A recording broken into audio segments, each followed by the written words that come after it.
Hello, I'm Steve Williams. I'm the non-executive director with CapRight, and I have the pleasure to be talking today to Nina Owen, who is the managing director and lead of our hospitality group. Welcome, Nina.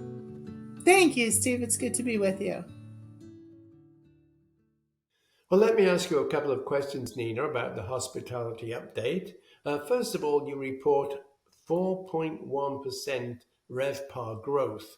That sounds quite healthy, but is it enough to keep pace with inflation, particularly in operating expenses? I think that it is. The operators are concerned with increases to labor cost, insurance, and taxes primarily. And they say that they need about a 3 to 4% increase in RevPAR to cover those increasing costs. So, with Smith Travel Research projecting 4.1% increase in RevPAR for 24, it should be covered. Yeah, good. So you're guardedly optimistic about the year ahead, even in the context of the Fed's slower than anticipated rate cutting.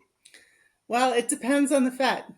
A lot of it does depend on the Fed and their actions. So, as we talk about in the update to the report, there are significant maturities coming due in 24, 25, 26 for the public REITs. And the interest rate factors into this.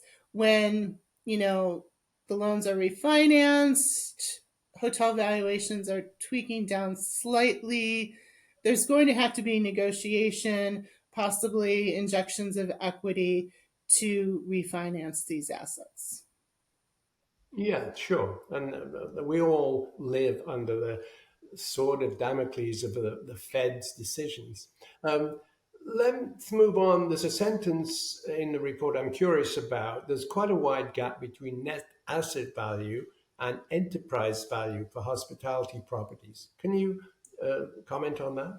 There is. And I mean, I think that delta exists throughout CRE, but it's particularly pronounced in the hospitality sector.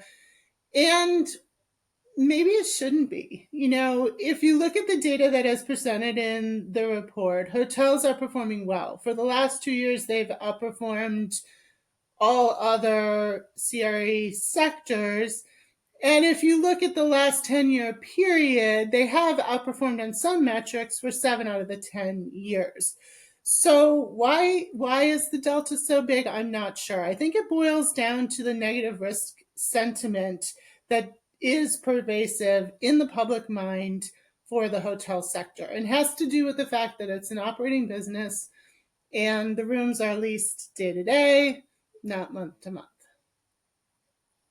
Sure. And we know that management plays a huge part in performance. Okay, the final question I'm curious about, you report that inbound international travel to the US is down, still down 20% from pre-pandemic levels.